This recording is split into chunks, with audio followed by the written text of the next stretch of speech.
Hello mga kabibig! Welcome back sa ating bagong YouTube channel. Ito ang pinakamaingay na YouTuber sa lahat ng YouTube. Ako si Kabibig, maglabak, kokak na ta.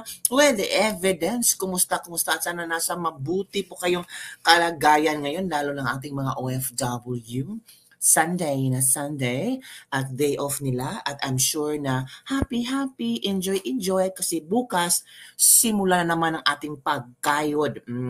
Tax na naman, mamimigay na naman tayo ng tax sa gobyerno.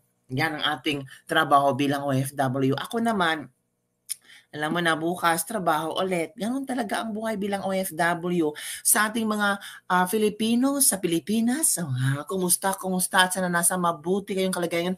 Umuulan ba dyan sa Pilipinas? May mag-layback, ano ba yan? Mag-layback. Happy Sunday, good evening from Angelina Matsu, Adobong Pinoy. Ang sarap ng pangalan mo, ha? Adobo. Eto na, mga kabibigang ating unang pasabog. Naku, nataranta ang kabilang parlor. Bakit kabibig? It's because, ito pag-post pa lang ng pictures ni VP Sara sa Germany, hindi Taylor Swift Hindi Taylor Swift. Totoo talaga ito ni VP Sara na picture niya sa Germany. Hindi ito scripted. Hindi ito gawa-gawa. Hindi ito edited. Talagang nandoon si VP Sara. As in, grabe mga kabibig na windang ang mga chismosa. Tumaas ang kilay nila at akala nila na walang gagawing importante doon si VP Sara. Hello, Lily Daza. Ngayon, nawingdang sila, nataranta sila. Nako, nagpa-meeting na. Yun ang mangyayari sa mga chismis nyo ba? Na si VP Sara ay pumunta bahala sa Taylor Swift. Ngayon, ang nakikita natin, iba si VP Sara. Ibang pasabog niya. Oo. Alam niyo ba kung ano ang pasabog ni VP Sara? Ito, the People's Vice President. Tuwang-tuwa ang ilang Filipino community leaders sa Europe ng personal nilang makadaupang palad kamakailan sa Munich, Germany, si Vice President Sara Duterte. O, ito para sabihin nyo na hindi ito gawa-gawa ko lang. Hello, Lorela Gutierrez. Kumusta? Eric Avendaño. Para hindi nyo sabihin na gawa-gawa ko lang ang chismis. Hindi ito AI Nandyan ako, nagganon-ganon na si VP Sara. Nagganon-ganon na. So, maisog mga kabibig. Suportado na ni VP Sara ang maisog. Ito na ba ang simula? Sa Germany magsisimula. Sa Germany, dyan babangon at lilipad ang agila. Naku, nataranta ang ibang mga kabibig. Marily Enero, M. Grace, hello. Boy, hello. Si Boy Villuhan, Hazel Eyes, Lorela Gutierrez, hello. Nataranta na sila. Lalong nakikita nila ba na suportado si VP Sara ng mga Pilipino sa Germany at na ganun-ganun na. At may t-shirt ng maisog. Nataranta sila. Sabi nila, akala namin Taylor Swift doon. Akala namin Taylor Swift ang pupuntahan ni Inday. Maisog pala. Hindi mo alam. Huwag kang mag-interpret na kung ano-anong kababalaghan. Baka magkamali ka. Binisita lang ni VP Sara, nag-usap sila, at baka may pasabog doon si VP Sara.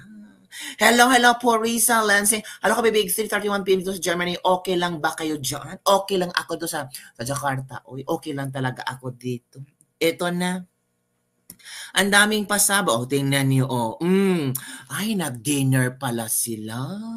Ay, nag-dinner ba? May pakain-kain sila. Paano yan? Nataranta na naman ang kabilang parlor. Oo. Sabi nila, may binabalak si Sara Duterte. May gagawing hakbang si Sara Duterte. Kailangan nating maunahan. VVM, bakit mo kasi nag-sign ka na mag-leave si Sara? Tingnan mo, pumunta sa Germany. Baka meron siyang ginawang hindi mo alam. O tingnan mo, may mga maisog doon. Nagkain-kain sila, nag-meeting-meeting sila. Paano yan? Oy, tingnan mo. Ganon na. Ganon na ang sign. Paano yan? Nataranta. Paano yan mga kabibig? Mahal na mahal si VP Sara ng mga Pilipino sa Germany. Akala ko mag-Taylor Swift pala. Hindi pala, no. Tingnan nyo. Bea Santua, hello. Lalong lumaki ang mata ni Lisa Tanas dahil dito. I'm sure. Oo, I'm sure mga kabibig, Sandy Escolano, natataranta sila. Iba't iba naman ang kailang interpretasyon. Sabi nila, nako, si BP Sara gumagawa ng iskandalo, gumagawa ng eksena, paalis-alis pa sa ibang bansa, meron palang balak na agawin ang pwesto ni Bongbong Marcos. Hoy, tumahimik kayo dyan. Kumahimik kayo. Walang plano si VP Sara. Walang plano. Aagawin niya ang pagiging presidente ni Bongbong Marcos. Walang plano si VP Sara dyan. Ang Pilipino ang siyang nagpaplano na patalsikin si Bongbong Marcos. Marami na nagsasabi na dapat BBM resign, BBM resign. Yun ang gusto ng iilang mga Pilipino. Hindi gusto yan ni VP Sara, ha? Baka sabihin nyo, Nako, si BP Sara talaga, nagsimula na siyang lumabas sa bansa ng Pilipinas. Nagsimula siyang pupunta ng iba't ibang bansa para magkaroon ng meeting, para pagplanuhan na sibakin si Marcos. Hoy, wag kang praning. Wag kang praning. Wag kang praning. Wag kang praning. Wag kang praning. Bangag ka. Wag kang praning. Yun ang problema sa mga tao na merong ganong gawian. Yun ang problema sa mga taong traidor na prapraning. Di ba? Di ba? Di ba mga kabibig? Naprapraning sila. Eto ha. Meron akong video na kung saan grabe mga kabibig. As in, itong video na ito ay pinagtawanan nila si VP Sara. Bakit kabibig? Dahil sa speech ni VP Sara, dito sila nakakuha ng ideya na si VP Sara ay anong tawag dito? Ay pupunta sa Germany para kay Taylor Swift. Pero before that meron ko ipapanood na video sa inyo na talagang napakaganda ni VP Sara. Hi kabibig, mabuhay ka, watching from Aroy City, Solid Duterte. Salang ayos na. Good job VP Sara. Ito na Ito yung ginagawa ni VP Sara sa Germany na kung saan binigyan niya ng time ang mga Pilipino doon. Nakipagkita siya, nakipag-meet. Natin Call me home. Yan tingnan nyo. Ito, basahin natin VP Inday Sara Duterte kasama ang ilang pinuno ng komunidad ng Filipino Europa sa Munich, Germany. Mukhang masaya ang grupo sa pagkipagpulong sa ating designated survivor. Natural, VP Sara is a very open-minded. VP Sara is very approachable. Hindi naman siya plastic, hindi katulad ng iba dyan. Sasakay pa ng truck pa wave-wave. Ano yun? Election? Kahit ang mga tao nangangailangan ng tulong pa wave-wave ka pa? Ano yun? Tingnan nyo mga kabibig, Di ba? Ganun talaga. Naku, galit na naman ang ibang parlo. Hahanap naman silang paraan para siraan si BP Sara. Di ba? Ang galing palakpakan naman, swerteng-swerte naman ang ating mga Pilipino sa Germany kung saan nakisalo or nasalo nila si BP Sara sa pagkain, di ba? At nagchika-chika sila. Di ba? Ang gandang oportunidad niyan. Di ba mga kabibig? Napakagandang opportunity. Ito kabibig, Ito yung video yung sinasabi ko sa inyo na pinagbasihan ng mga kanal na utak na mga BBM supporters o kanal na kanal talaga. Oy, grabe. Kasi sa videong ito, dito nila pinagbasihan na si VP Sara may planong pupunta ng Germany para sa Taylor Swift. Taylor Swift concert ba? Dito sila nakabuo ng ideya sa speech ni VP Sara. Sa speech ng VP Sara, gumagawa lang silang istorya. Ito mga kabiba, i-share ko sa inyo para alam niyo naman kung gaano sila kahina yung pag-analyze sa speech ni VP Sara. Dito nila kinuha ang ideya sa Taylor Swift. Go. Maging pangarap nyo lang ang manood ng Taylor Swift na concert. 'Di ba? Hindi pwedeng ganun. Gusto ko manood. Ganun na lang ba? Gusto ko manood? Hindi. Gusto ko manood, mag-aaral ako mabuti. Correct. Magkakaroon ako ng trabaho, magkakaroon ako ng negosyo. Bibili ako ng ticket, pupunta ako doon kung nasaan man yan si Taylor Swift at sasali ako doon sa pagsisigaw. At susuot ko lahat ng Taylor Swift na damit. Dito sila nakakuha ng ideya. Dito sila nakakuha na ay plano pala ni VP Sara. Kaya pala nag-vice presidente siya para lang kay Taylor Swift. Hoy bobo.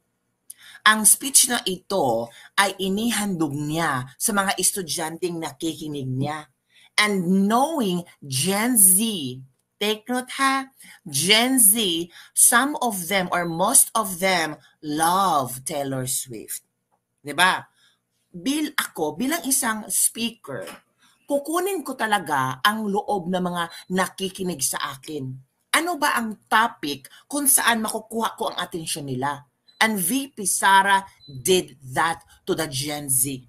And the popular person na gustong maabot ng mga Gen Z ay makapanood ng Taylor Swift concert. So, ginawa ni VP Sara na inspirasyon na tinanang ni VP Sara na okay, kung gusto mo itong makamit sa iyong buhay, for example, Taylor Swift concert, gustong-gusto mo yan, gusto mong manood, ano bang gagawin mo bilang estudyante? Diba? Hindi naman puro pangarap na lang ang gagawin natin. Dapat may action. And I really admire how VP Sara trying to connect herself to Gen Z. Don't tell me VP Sara will talk about Jose Rizal, will talk about Apolinario Mabini, Andres Bonifacio, on how dignified and heroic they are. No, Gen Z cannot connect on that. Gen Z can easily connect to the latest trending news na kung saan makukuha mo ang kanilang atensyon. And VP Sara did that. At yan ang hindi naintindihan ng ilan. Mahirap kasi. Mahirap mong kausapin ng Gen Z. Kailangan mong kunin ang kiliti nila kung ano ang gusto nila. And this message eventually let Gen Z realize that in order for me to attain such dream, such goal, is that I have to work hard. Ang tama si VP Sara. Kasi pag pangarap kong pupunta sa Taylor Swift concert, anong gagawin ko? Tutunganga lang? Hindi ako magtatrabaho? Hindi ako magiging magaling na estudyante? Yan ang hindi nila naintindihan. Kasi ang pag-intindi ng mga ibang supporters sa kabilang parlor, plano pala ni VP Sarang manood ng Taylor Swift. Nako, lawakan nyo naman yung pagkaintindi. I-analyze nyo naman ang speech ni VP Sara. Para kanino ang speech na to? Para ba sa'yo? No. Para ito sa mga estudyante. Di ba? Let's move on. Magpapalit-palit ako. 3 oras na concert, 3 outfit ang dadalhin ko. Diba? Pipili ako ng 3 era, 3 outfit. Tapos, pag nagpalit si Taylor Swift, magpapalit din ako. Saan natin kukunin? Yung pambili natin ng outfit natin. Sa trabaho, sa negosyo. At hindi lang yan. Hindi lang yung kagustuhan natin na iPhone, kagustuhan natin na magbiyahe, mamasyal, manood ng concert. Meron tayong kultura dito sa Pilipinas na kapag tayo ay nakapagtapos, kapag tayo ay nakapagtrabaho, somehow, pinaparamdam sa atin na kailangan natin tumulong sa mga magulang natin. Kailangan natin tumulong sa mga kapatid natin na hindi pa nakapagtapos ng pag-aaral. Kailangan natin tumulong sa pamilya. O, di ba mga estudyante ang kinausap ni Vivi Sara? Kung tayo mga edad natin ang kakausapin ni VP Sara, of course, VP Sara will not talk about Taylor Swift. VP Sara will not talk about iPhone, will not talk about our dreams and life. VP Sara will talk about serious matters. Pero mga estudyante ang kausap ni VP Sara, of course, she need to get the attention of the students, and Taylor Swift is one way to get the attention of the students and then relate and then connect on how they're able to achieve their dreams. Diba? Ako, ang hirap talaga nilang explainin. Oy, ang hirap talaga nilang mag-analyze sa speech ni VP Sara. Nasaan ba yung mga brain cells nila? Parang kinanal na. Pamilya. Yaan ang kahalagahan ng edukasyon. Yes. At ng pagkakaintindi kung paano magnegosyo. Correct. See, there you go. That's the point of VP Sara. VP Sara trying to connect the dream of our students, the Gen Z dream, and how this dream might become true, become reality. Diba? Connect to have the family, how Gen Z able to help the family if they're really trying their best to achieve what they want in their life, and also pursuing to business. Yun ang gustong iparating kay VP Sara. Hello, wake up. Huwag yung gamitin ang video ito na sasabihin nyo, ay talaga si VP Sara planado na palang mag-Germany, mag-Taylor Swift. Naku po. Lawakan ang mga brain cells, ha. Huwag masyadong kumain ng mga matatabang karne. Kasi, naku, mag-stuck yan sa brain cells at hindi mo maintindihan ang point ni VP Sara. Mahirap po. Diba? So, wag tayong agad-agad, mag-comment-comment. Ay, naku, halata na yan si Sara. Ginagamit lang ang gobyerno para makapunta sa Taylor Swift. Hoy, tumahimik ka, oy. Wag masyadong daldal. Diba? Wag po, ha? Naku, lahat ng ayaw kay VP Sara, puro paninira ang gagawin. Totoo po. Yan lang pala ang palagi ang kailang ginagawa na dapat masira si VP Sara. And this video, they use this video para lalong ididiin nila si VP Sara na manunood ng concert ni Taylor Swift. Diba? Napakatanga. Napakabobo. Ang hirap. At ang hirap, magpapakabobo na lang. Diba? Ang hirap talaga magpapakabobo na lang. Kailangan talagang kumain tayo ng nutritious food para we can also realize, we can also comprehend the exact meaning of how and why VP Sara used Taylor Swift as an example for the students to pursue and to achieve their dreams. Ganon talaga ngayon. Di ba? Palakpakan naman kay VP Sara. Oo, kahit anong gagawin nilang paninira kay VP Sara, pasensya na. Kulang na kulang po. Kulang po sa push. Diba? Hello, hello, Nay-Nay, Phil Shield. Sana all na lang. Ate Vilma, education is number one. Ano ba yun, Ate Vilma? Para matupad ang pangarap sa buhay, which is true naman. Hala, Black News, PH, salamat sa pamimigay, kasi bago na nasa DepEd. Si Bangag makinig manood ng concert at lagi napapakasa sa palasyo, oo naman, gano'n ang mga ginagawa nila. Ewan ko kung ano ang kailang nararamdaman ngayon, na ba mga kabibi? So salute ako kay VP Sara at huwag niyong gamitin ang video ito para i-fake news niyo si VP Sara na ano, nag-Taylor Swift. Hoy, wag po. Nakakapraning kayo. Wag maging praning.